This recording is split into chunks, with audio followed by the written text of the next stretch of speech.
Hello everyone, my name is Scarlett. I never thought I would get to share my story, but here I am with a crazy mother-in-law tale. I've used fake names because I have a daughter and don't want to be recognized. To be honest, my story doesn't even start with a crazy mother-in-law. I was married to my high school sweetheart Daniel for 3 years. We married young and settled down before I was in my mid-20s.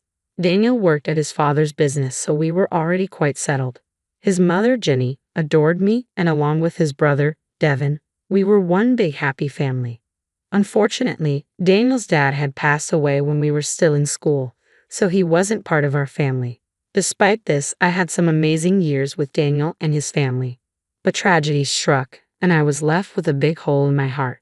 One morning, I got a devastating call from Jenny while I was at work. She said, "Scarlett, I have some terrible news. Daniel got into a car crash. He didn't even make it to the hospital. I'm so sorry, Scarlett. I don't know what to do." My whole world came crashing down. The man I thought would be my life partner passed away too soon. It was a dark time for me and Daniel's family. To make matters worse, I was 5 months pregnant with our child, Lily. Thinking about those days is still painful. Daniel may be gone, but he'll always be a big part of my life. I gave him a part of my heart, and he took it with him when he died. Suddenly, my world changed dramatically. Jenny couldn't cope well with the grief and became fixated on me and my pregnancy. She had this strange idea that Lily was a reincarnation of Daniel. She would constantly call my unborn child her baby and try to make decisions about my body. Dealing with Jenny was a nightmare. She would say, "You better not think about moving on, Scarlett. I'll never let you leave with my child. Lily is always going to be with me and Devin. I have already set up a nursery in my house. She will come live with me when she is born. Devin will be her dad. He is Daniel's brother, after all." Jenny, I know you're having a hard time dealing with Daniel's death. Trust me, I'm just as bad. But you can't control me like this. This is my child, not yours. How dare you say this to me? Lily is my child. I will do everything in my power to keep her with me. Don't you dare think you can take her away. As the days passed, Jenny became extremely unstable. We tried having multiple family discussions about her behavior. We told her, "You need to stop being so obsessed with Lily. This is very unhealthy, Jenny." "Mom, we are worried about you. You're acting very strangely. I think you should consider therapy." "The only one you should worry about is Scarlett. I know this girl. She'll run away with a new man once the child is born. She'll take away Lily and raise her with someone else." "Devin, you can't let her do this. She is your daughter too." "Mom, you're not making any sense. Daniel is the father of Lily. A new man will not replace him. I'm her uncle, and that's it. I will be there for her, and so will you. But ultimately, she is Scarlett's daughter." Jenny never listened to us.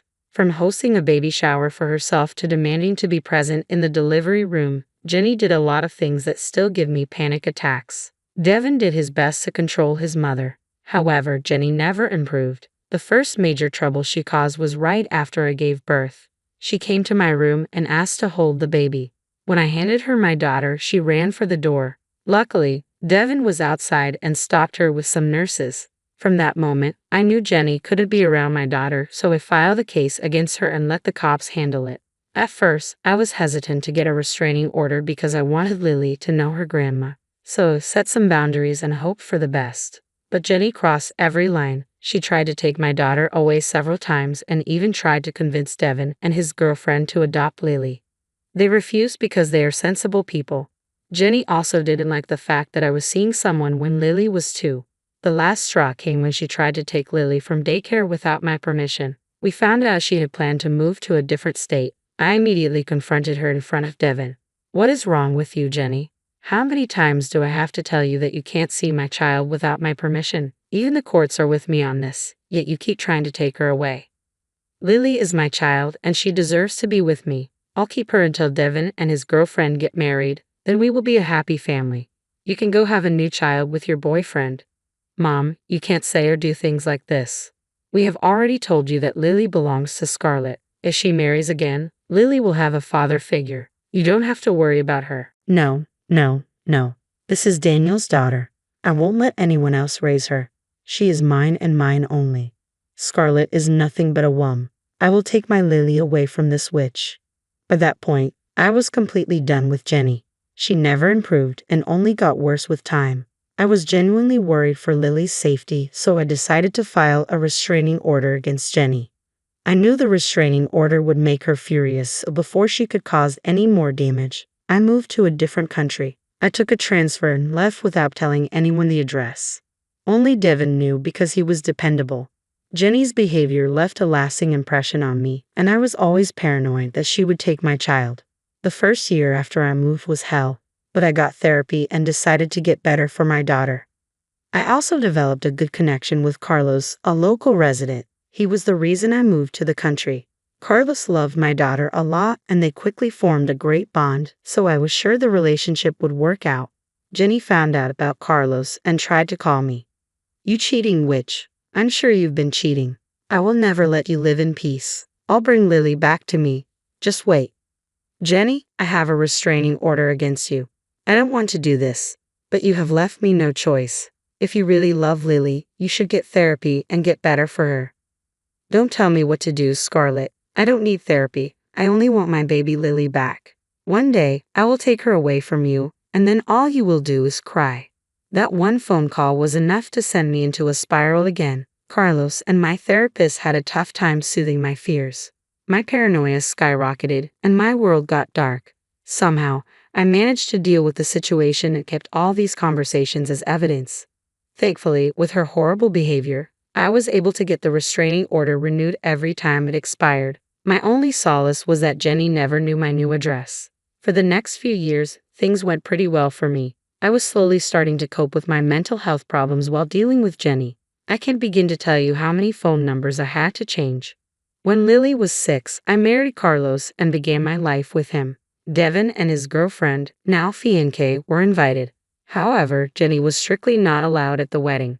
After Devin went home, he called me about Jenny. He said, "Scarlett, Mom found out about your wedding. I think one of your friends posted a picture and she saw it. She's not happy about this." "What do I do, Devin? I'm tired of running from Jenny. Even after years of filing restraining orders, she keeps harassing me. I'm exhausted." "Stay strong, Scarlett. I'm doing my best to handle her. I think your marriage and my engagement have given her fresh ideas. I'm afraid she will do something stupid." "Don't worry, Devin. I'll be on the lookout. I'm not that naive girl anymore.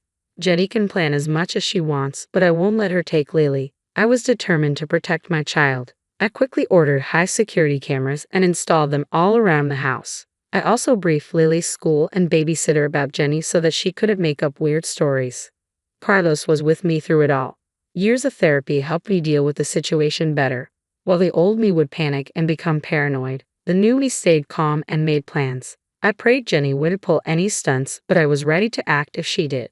Jenny's last crazy episode happened very soon after. One morning, while I was at the office pulling an overtime shift, I was surprised by a call from Devin. I had no idea why he would call me at work, and my stomach was in knots as I picked up the phone. Devin sounded panicked and said, "Scarlett, you have to listen to me. This is serious. Mom just left me a message that she's bringing back Lily. I know you will never allow that, and I'm afraid she will do something stupid." "What the hell, Devin? I never gave her permission to take Lily. We have a restraining order against her.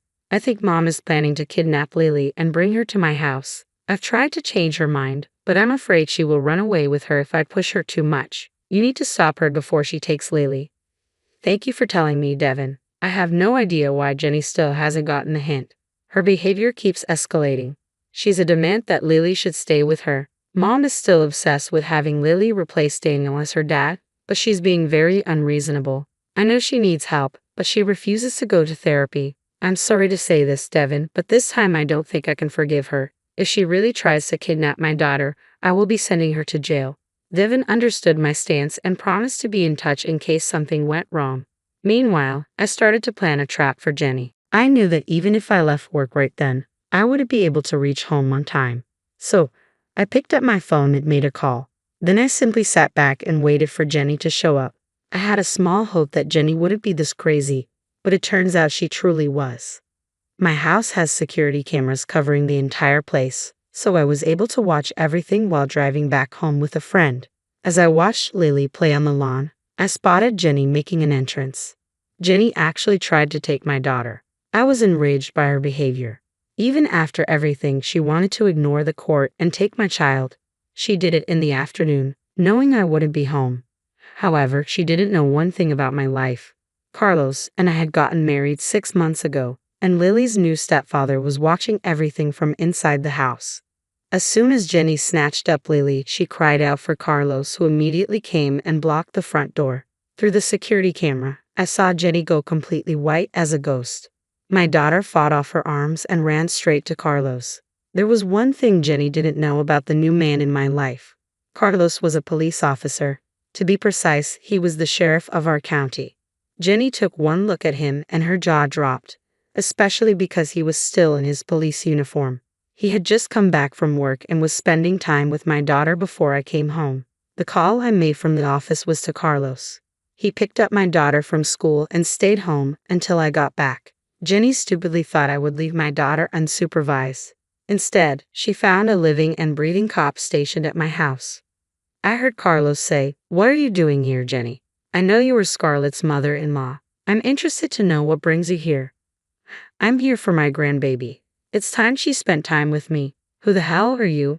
And where is my grandbaby?" "First of all, you are not supposed to be in this house. I also know that you don't have any visitation rights with Scarlett's daughter. I suggest you tell me your intentions since there are cameras in the house." "Who the hell are you? Why are you in this house around my granddaughter?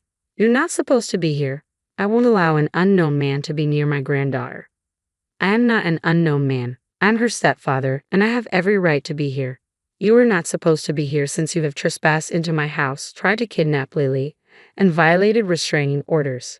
I have already called my mates to come and arrest you." No, you cannot arrest me. I'm not doing anything wrong. My granddaughter belongs to me and Devin. I won't let Scarlett let a stranger raise Daniel's daughter. Only Devin is fit to be her dad. Listen to me, Jenny. You need to step away from this house right now. The cops will come and arrest you if I don't do it myself. Jenny kept arguing with Carlos while I hurried home to them. My friend from work drove me to my house, and as I watched the confrontation, Carlos warned Jenny that she would face serious consequences if she didn't leave. But Jenny decided to continue arguing. As soon as I reached the house, Jenny started shouting at me. She said, "You witch, you've intentionally married a cop so that you can take away my granddaughter. This is all you're planning. I always knew you were a total witch." "Calm down, Jenny. You keep forgetting that my cop husband is right in this house. Believe it or not, he will arrest you if you keep harassing us." "I won't go down so easily. I'll tell everyone that you were cheating with Carlos before Daniel died. I will ruin your reputation and take Lily." "Carlos, you can add harassment and slander to Jenny's list of offenses now. Looks like she won't stop." Just then, the rest of the cops arrived. They came inside the house and spoke to Carlos about the situation. When Carlos and I gave our statements, Jenny threw another fit. She started screaming and crying about how unfair and selfish we were being. "You are a vile woman, Scarlett. You want to keep me away from Lily. You have no respect for Daniel's memories. Why can't you just give Devin my granddaughter? He's the only one who should be her dad. She is my granddaughter. I have the right to decide who raises her. The courts are wrong. I deserve to be with Lily. She deserves to be in my family. I won't let her stay with you." Jenny took that opportunity to attack me again. Yes, this crazy lady tried to assault me in front of my cop husband and friends. She was immediately restrained, and Carlos looked extremely pissed off. He spoke with his colleagues, and in a few seconds, Jenny was taken away in cuffs. She did try to fight those officers, which added another offense to her already big criminal record. After everything happened, I took some time off work to be with my daughter. She was still traumatized by everything, especially by the way Jenny tried to grab her and run. Even I am exhausted from dealing with Jenny and had a hard time balancing everything. Carlos has been a huge support to both me and Lily. Lily has even started to call him dad. She does know about Daniel, but she also sees Carlos as a father. I'm so happy that my little girl is finally starting to have a normal life. Devin and I talked in detail about what went down.